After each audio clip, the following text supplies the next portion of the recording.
Example 7.5. Describe physically the behavior of the inductor's current. Does it store or decay current? Calculate and plot the voltage of the 24 ohm resistor.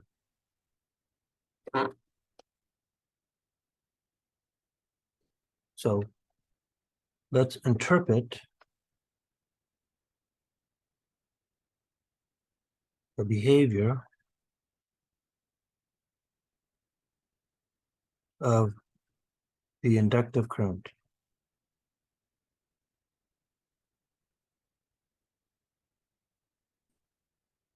For t equal to 0 minus and t equal to infinity, which is about 5 tau. So if I look at the circuit at t equal to 0 minus, the exponential source has not turned on. So there is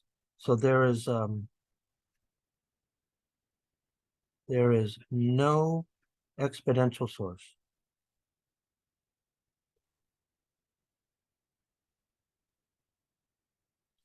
And you can see here is that the switch is open, so that includes the 5 amp source here. So when I look at this thing, my circuit looks something like this. I have my resistor. My inductor is now a short. And then it goes to the 6 ohm resistor, and I have a current source. Excuse me, that's a voltage source.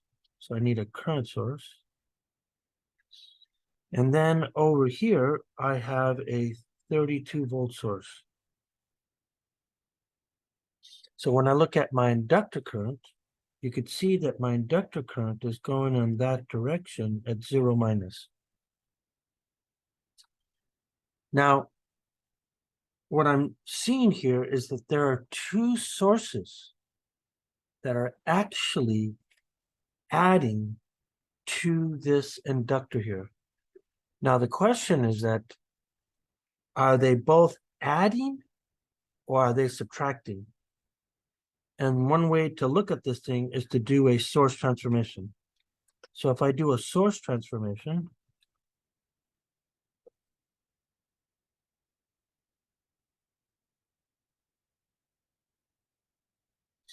I can convert the 6 and 5 amp source into a source.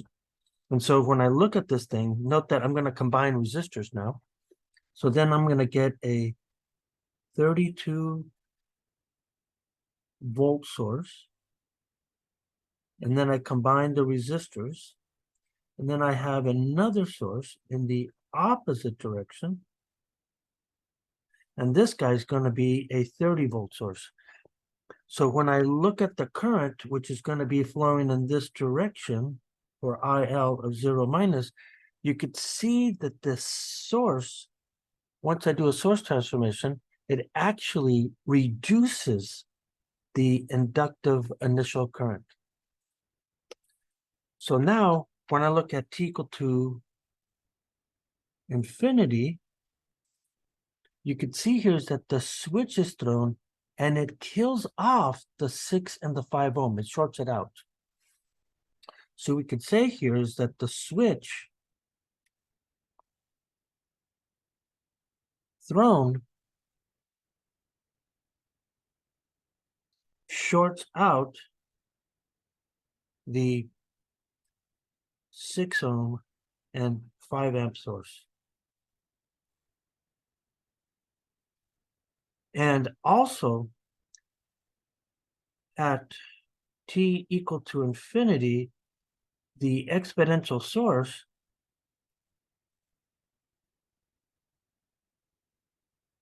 dies off.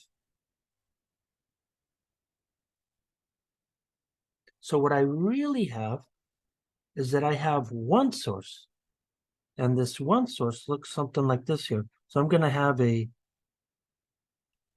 32 volt with a resistor like this. And I'm seeing here is that in this case here, I could see that that's going to be IL of infinity. And what I'm seeing here is that when that switch is thrown, it actually increases the current. So what I'm going to say here is that what we see here is that now I have a stronger source. So I could see here that the inductive current stores more. In other words, IL at infinity has to be greater than IL of 0 minus. So now, physically, I know that it has to be this way. So now I have a way of checking this. Okay, so here we go. So now what we want to do here is that we want to, now I'm going to go and I want to carry out the 4-step process outlined in lecture. And it essentially goes like this. I need to determine the first order equation. Then I want to check to see that IL at infinity matches the mathematical solution. Then I want to derive the general response equation and determine the forcing constants. Next, I solve for the initial condition, which allows me to then apply that initial condition to the general response to get the natural constant A. And now I have the complete response. And then I got to go solve the circuit problem for V24 using our inductor thing. Okay, so here we go. So now what I'm going to do here is that I'm going to go through the first step. So here we go. Step 1. I need to derive the first order equation and check it with IL of infinity.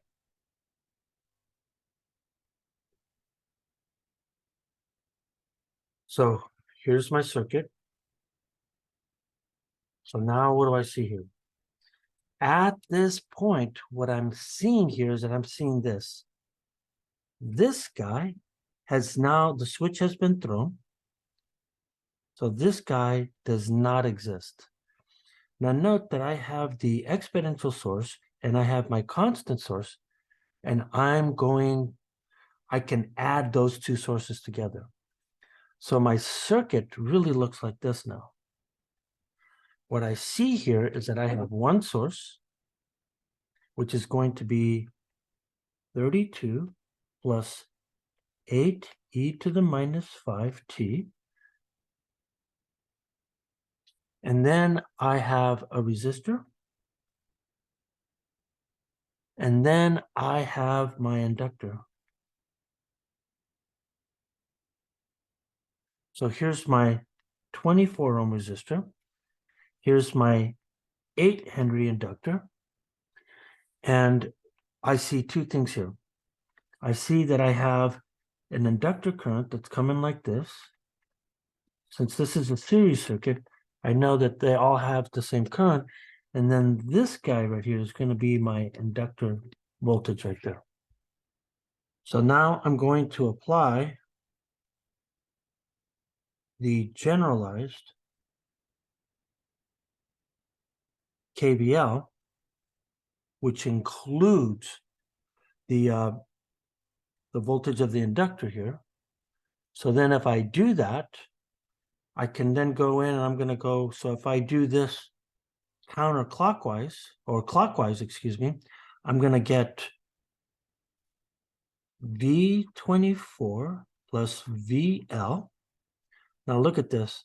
I'm going to convert V24 using Ohm's law because I know I have that inductor current. So this is going to be 24 IL.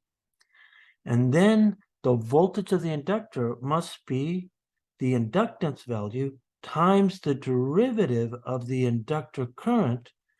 And this guy has to equal the source, which is 32 plus 8e to the minus 5t. So all I have to do now is I have to clean this up. So if I clean this up,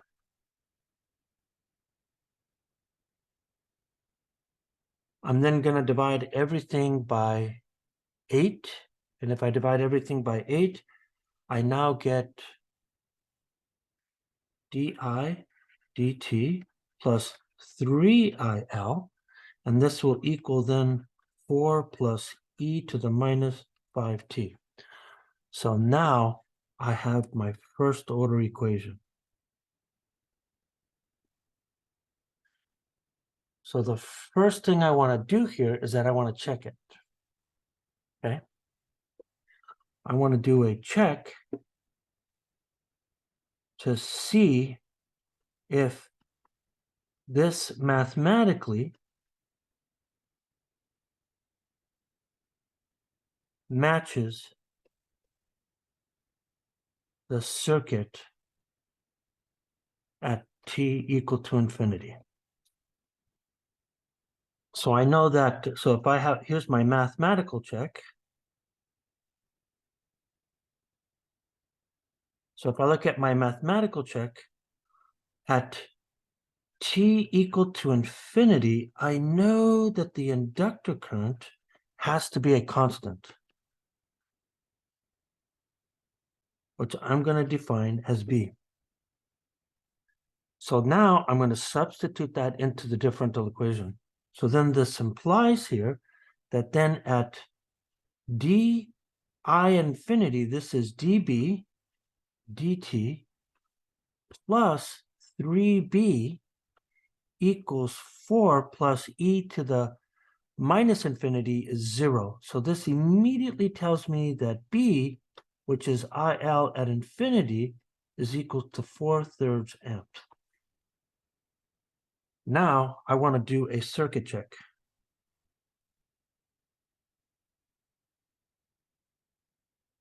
So at t equals to infinity, look what happens. I don't have an exponential source. The inductor is now a short, so my circuit looks like this. So then I'm going to have a circuit that looks like this. So I'm going to have 32 volts. I'm going to have a single resistor. Now my inductor here is a short. So when I look at this, I can see here is that this is infinity here. And of course, this is my 24 volt, 24 ohm. So now if I solve the circuit, this tells me that IL of infinity is also I of 24 at infinity, which then gives me, of course, 32 volts, 24 ohms, which gives me 4/3 amp. So clearly we see here is that these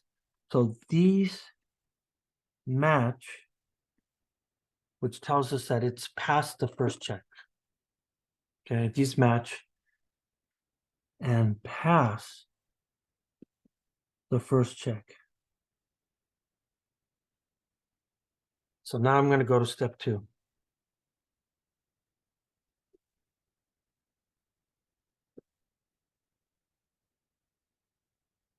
So in step 2, I want to derive the force response. Nope, the general response.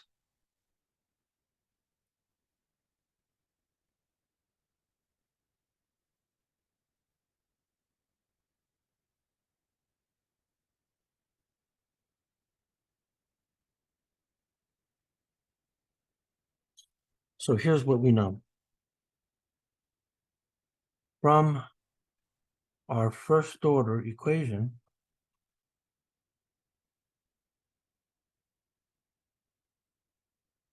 we know that we have DIL dt plus 3IL is equal to 4 plus e to the minus 5t. So our solution must have this exact form. So if I look at our solution, our assumed solution, it's going to be IL of t. So now there's a natural response plus a forced response. So if I look at the natural response, our natural response should be, which is the homogeneous solution, should be minus t over tau. And then when I look at this guy right here, the right side of the equation, note that I have a constant plus an exponential term. So now I have two force response constants. So that force response must have that. So when I'm looking at this thing, here's what I see. From here, I'm going to pick off the 1 over tau term from our differential equation. And then over here, you see that this is the force response has the same form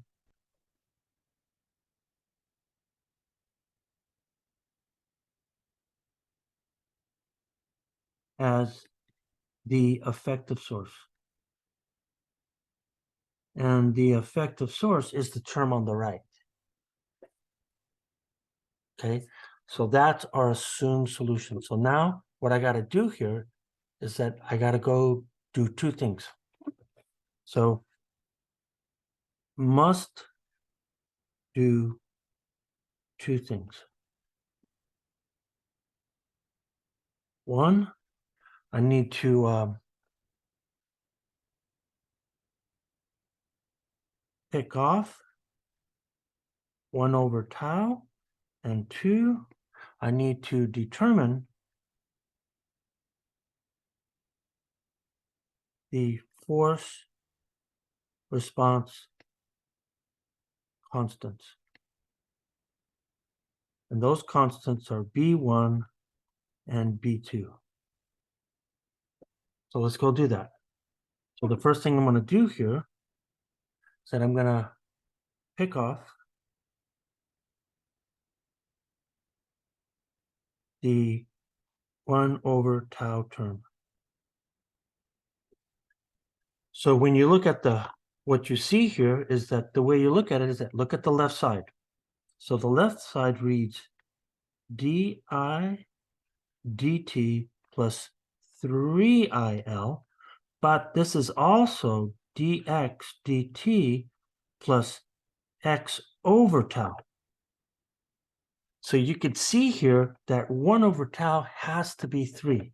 So this immediately implies that 1 over tau is actually 3 hertz. So now we have our term for the tau. Now we got to determine the force response. So what we're going to do now is that we will need to determine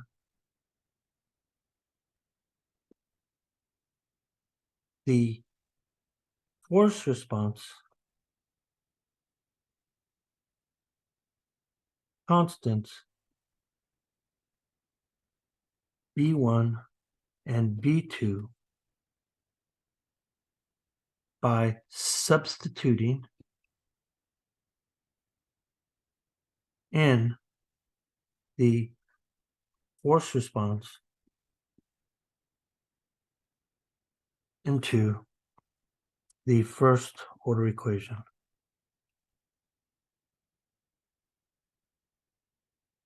So here I go. So then the force response must be 3IF, where the force response must be B1 plus B2 e to the minus 5t.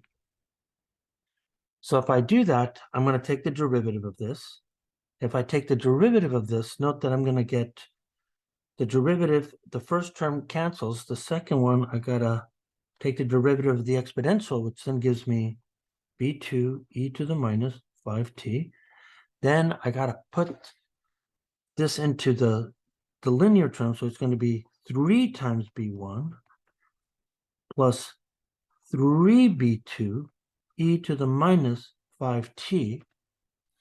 And this has to equal the effective source, which is 4 plus e to the minus 5t. Now, if you look at this thing, I have two terms. I have a constant term that has to be equal. And then I have the exponential term that have to be equal also. So what this does here is that the only way this equation can be true here is that, so the only way this equation is true is if constant terms equal constant terms and the exponential terms equal the exponential terms on the left and right side. So if I look at the first one here, let's look at the red. Here's my red equation. You could see for here, if I just look at the red terms, this tells me that it's 3b1 equals 4. So you could see that b1 is really 4 over 3 amps. And this should not be a surprise. b1 is IL of infinity. So this is really IL at infinity here. Now, if I look at the green terms, you could see here that I got minus 5 plus 3. That's got to give me 2. So I'm going to get minus 5 plus 3 e to the minus, and then on the other side, I'm going to get e to the minus 5t. And you could see here right away that these, I dropped the term.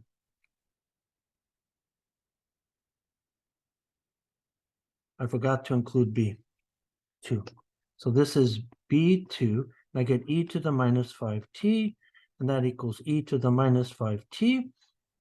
And you could see right away that these guys are going to cancel out.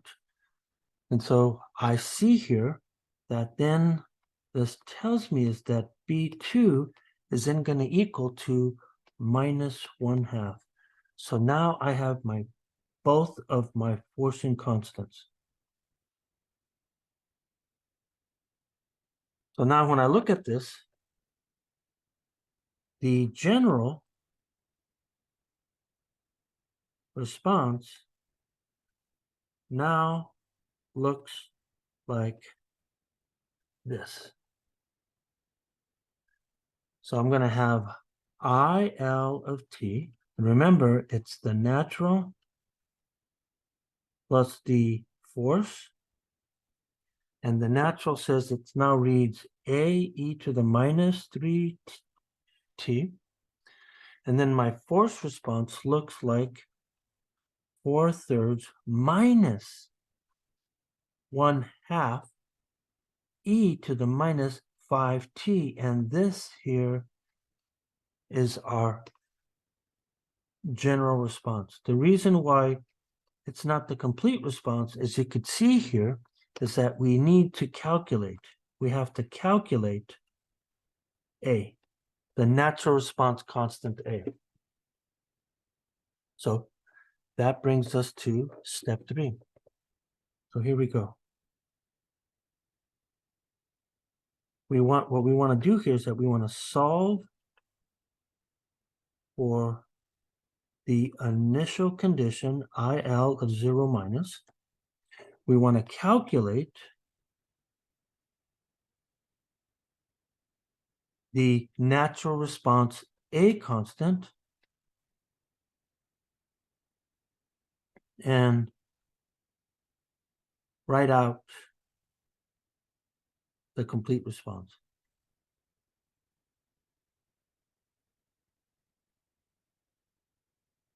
So there's 3 things we got to do here.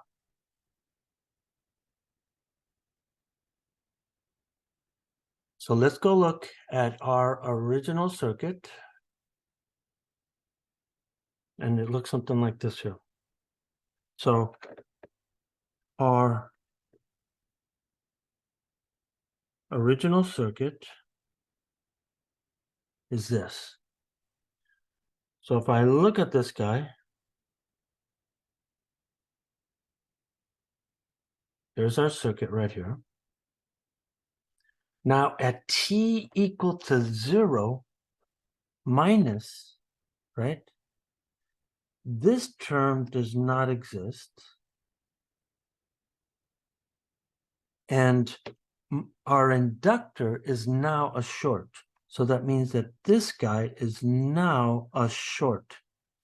So now when I write out my circuit, this is what I'm seeing here. So at t equal to 0 minus, here's what we see. I have a 32 volt source. I have a resistor here, which is 24 ohms. And remember what we did last time. We did a source transformation between the 6 and the 5 amp. So then what I'm going to do here is that I'm going to come in and I'm going to continue to use that source transformation that we did before. So this is 30 volts. This is 6 ohms. And this is really the circuit that we're looking at. And so what I'm seeing here is that this current is going to the right is IL of 0 minus. So now what I'm going to do here, that's a series circuit. So I'm going to use Ohm's law. So this is a series circuit, and use Ohm's law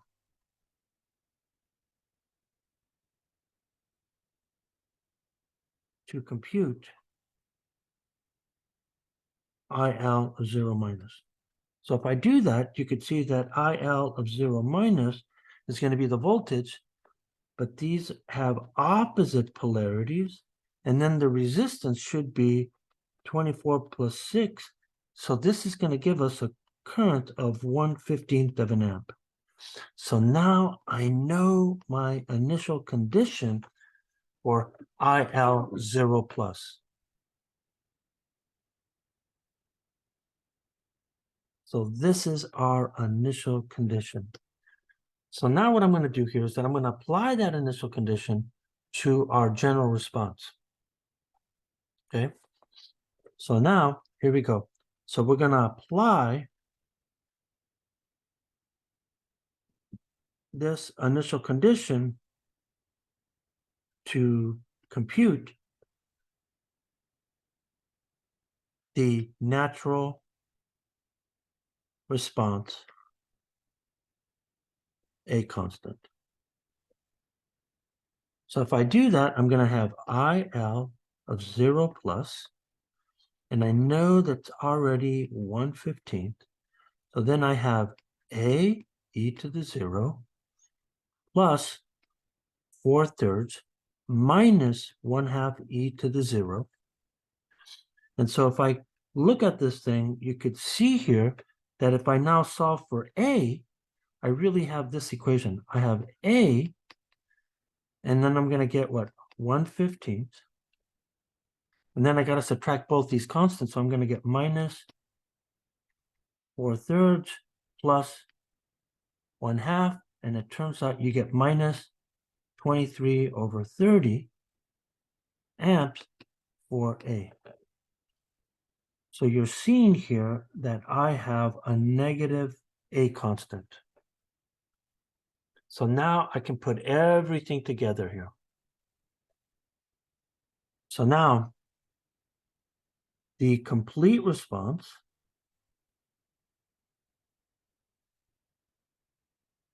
is what? The complete response then says that IL of t is then going to be, so if I write it out the way it looks here, it's going to be minus 2330 e to the minus 3t plus 4/3 minus 1/2 e to the minus 5t. And so now I have my complete response. So now what I want to do here is that I want to mathematically and physically understand the solution. So I'm going to mathematically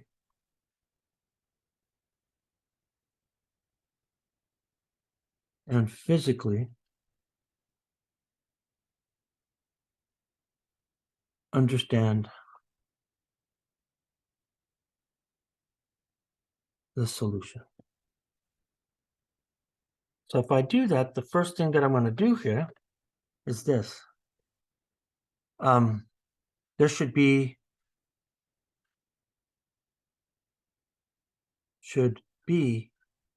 no discontinuities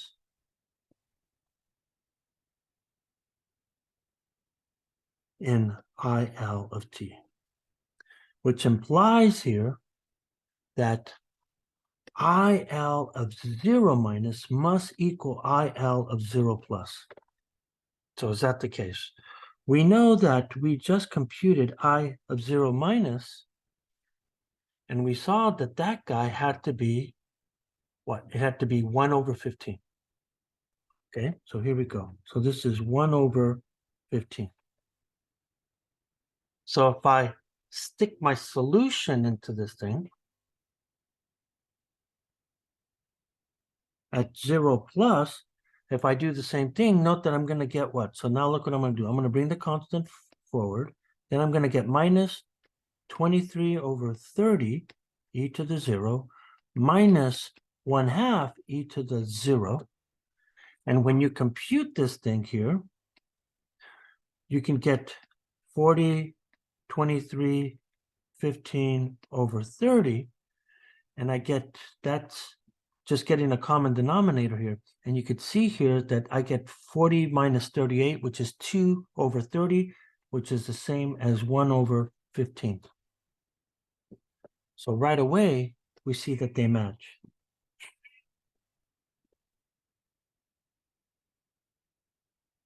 That's good. So now the other thing that we should see here is that in the limit as t goes to infinity of IL of t, that should give us our steady state value of I infinity. Now we've already mathematically calculated it to be 4/3. But what does the solution say? The solution then says, of course, 4/3. Then I'm going to get minus 23/30. And this is going to be e to the minus infinity. And then I'm going to get minus 1/2 e to the minus infinity, which gives us 4/3 amps. That's exactly what we expected here.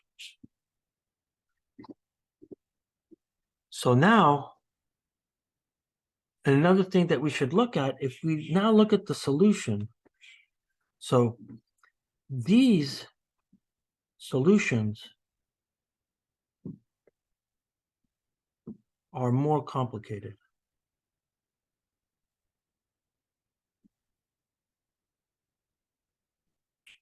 But follow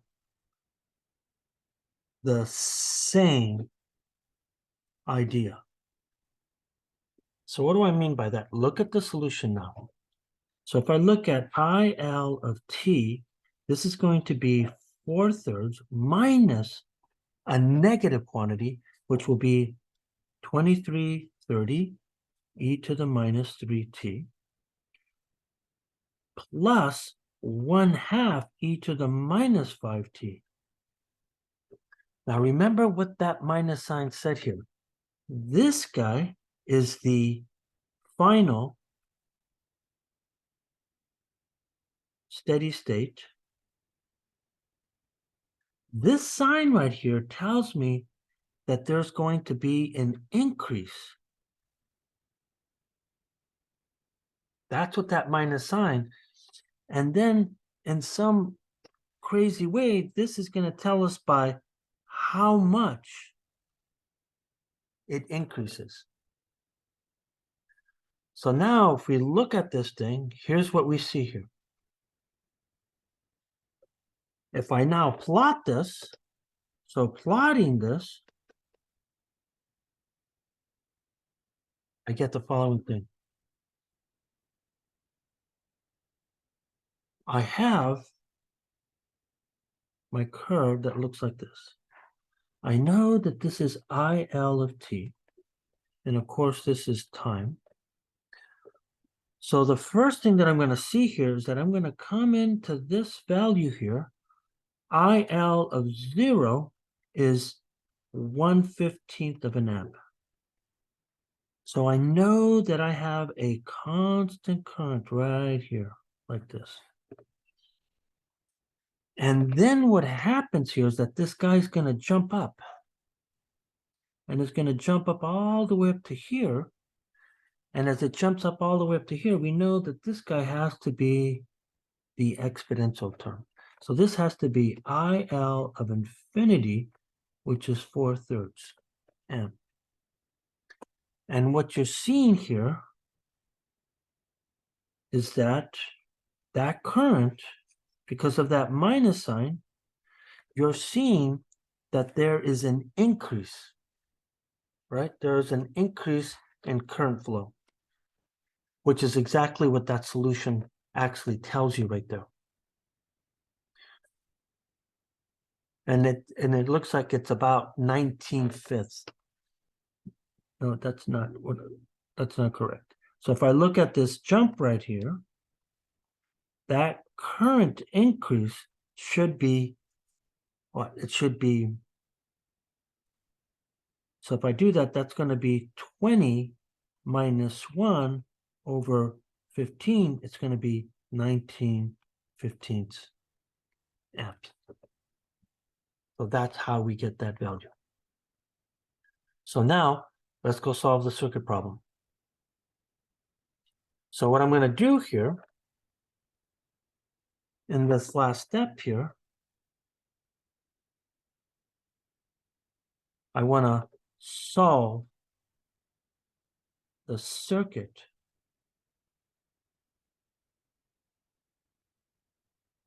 for V24 of t.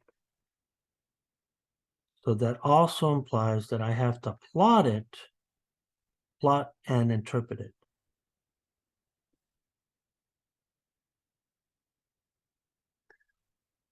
Now, we have this circuit, right? We have to come all the way back up over here. And this is the circuit that we actually solved right here. So if I bring this circuit down here, this is our circuit that we have to solve. Right? This is our circuit right here. And what we know here is that this is what we know. We know that this guy's our inductor current, and now this is our voltage V24. You can clearly see that these guys are in series. So the voltage has to be what? It has to follow Ohm's law.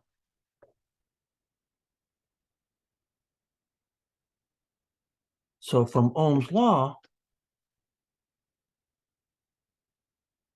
we see here is that V24 of t must be 24 IL. So let's write that solution out. So if I write that solution out, here's what I got to do. I have V24 of t. Now I have to multiply 24 times the inductor current, and the inductor current is this guy up here. So it's going to be 4/3 minus 2330 e to the minus 3t plus 1/2 e to the minus 5t. Let's make sure I get that right. Oh, they're both minus. So I know that that has to be a minus. So if I do this, that means that my constant term is then going to be 32, 24. So that's 8 times 4 is 32. And then I'm going to have a term that's all negative. So then if I multiply 24 times this guy, you could see I'm going to get, let me make sure I get my values right.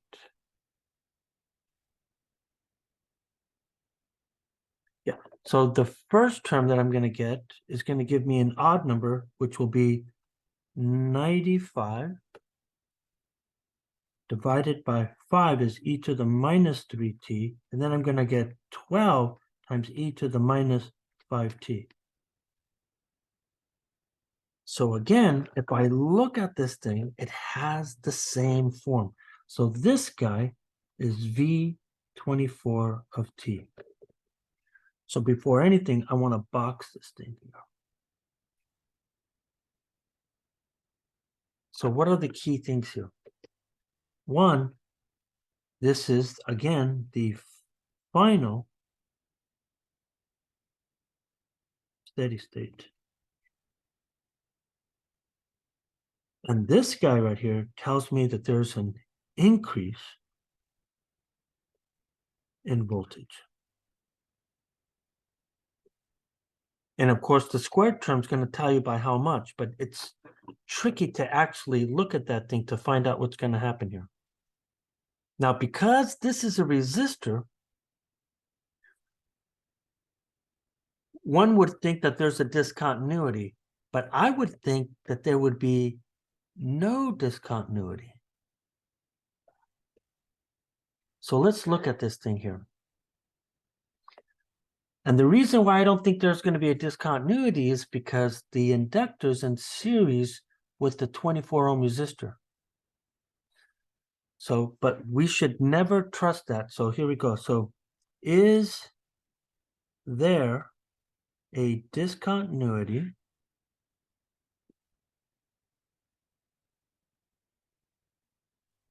in V24 at t equal to 0? So here I go. So V24 at 0 minus should be, so if I go back to my circuit here, at I equal to 0, I have 1/15. Okay, so then this should be 24 times 1/15, and that gives me 8/5 volt. Now I want to compare this to V24 at 0 plus. Well, at 0 plus, I have the solution, which then tells me that I'm going to get 32 minus. So I think it's easier to, so this will be 95. No, that's wrong. It's not 95, it's 92. It's 92 fifths minus 12.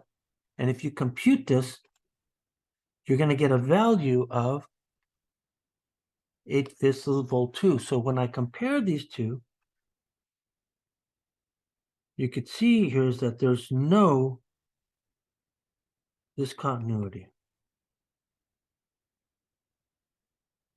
So now all that's left here is that we just got to plot this. So now plotting this, I now get what? So I have my voltage, and it should look just like the inductor current. So this is going to be V24 of t, and it should look like this. So I have my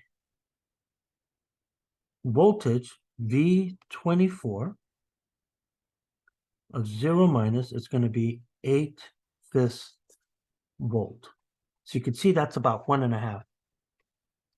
So here's how it comes in, and then there's no discontinuity, and then this guy is going to jump up all the way up to right here.